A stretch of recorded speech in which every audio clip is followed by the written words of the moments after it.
Oke, halo semuanya. Kali ini kita akan coba bahas sebuah tema yang kayaknya semua orang pernah deh ngerasain, yaitu tentang gimana caranya menghadapi hal-hal dalam hidup yang ya emang di luar kendali kita. Yuk kita mulai. Coba deh, inget-inget lagi. Pernah nggak sih kamu ngerasa hidup ini kok kayaknya punya maunya sendiri? Tiba-tiba ngebawa kamu ke sebuah jalan yang sama sekali nggak pernah ada di rencana kamu. Ya, ini dia, sebuah kenyataan yang kadang pahit banget buat diterima. Kita semua punya mimpi, punya banyak keinginan, tapi faktanya nggak semuanya bakal kejadian persis seperti yang kita bayangin. Dan ini bukan cuma soal keinginan loh. Rencana kita yang paling matang sekalipun, yang udah kita susun rapi banget, langkah demi langkah, kadang bisa aja berantakan gitu aja. Dan rasanya tuh, ya ampun, bikin frustrasi, bikin kita kayak tersesat. Momen-momen kayak ginilah yang akan kita bedah di bagian pertama ini. Saat-saat dimana kenyataan, sama sekali nggak sejalan dengan apa yang kita rencanakan. Nah, tantangannya tuh di sini. Ini bukan lagi sekedar rencana yang gagal, tapi hidup tuh rasanya kayak maksa kita untuk jalan di jalur yang sama sekali nggak kita mau. Jalur yang mungkin kita benci atau bahkan kita takuti. Dan di titik inilah ujian yang sesungguhnya dimulai. Ujian untuk iman kita. Pertanyaan gedenya adalah, kita bisa nerima nggak sih apa yang emang nggak bisa diubah, tapi tanpa harus kehilangan harapan di hati? Sekarang, yuk kita coba geser sedikit cara pandang kita. Kita lihat, ini dari sebuah perspektif yang lebih tinggi yang mudah-mudahan bisa ngasih kita ketenangan. Ayat ini, wah, ini intinya banget. Sebuah pengingat yang kuat sekali, boleh jadi kamu membenci sesuatu, padahal itu baik bagimu. Ini bukan cuma sekedar kata-kata penghibur loh, tapi ini adalah fondasi cara kita memandang hidup. Jadi, poin utamanya di sini, ayat ini tuh kayak jangkar buat hati kita.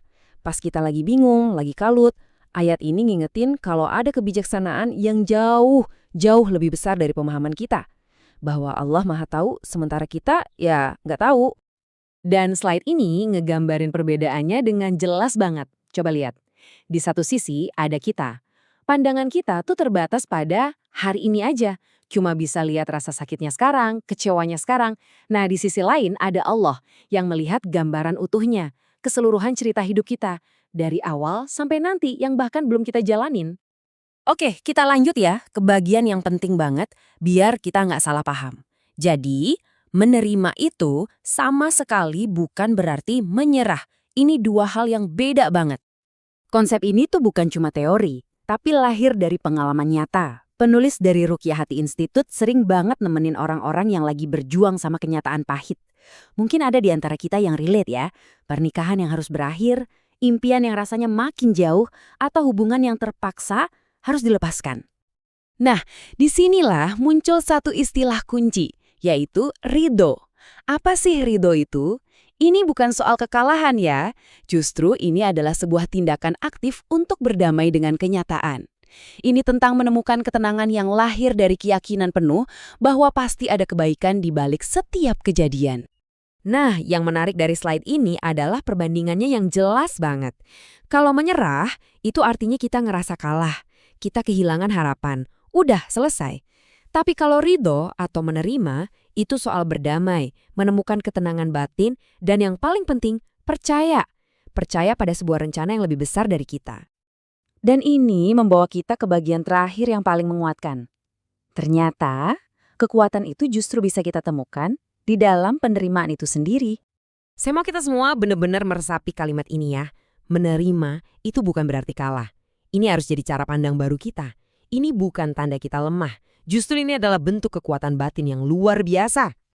Menerima itu adalah cara kita untuk ngomong ke diri sendiri dengan lembut, sebuah afirmasi di dalam hati. Aku nggak sendiri kok, Allah ada bersamaku, dan Dia paling tahu kemana harus menuntunku. Nah, disitulah sumber ketenangan yang sesungguhnya.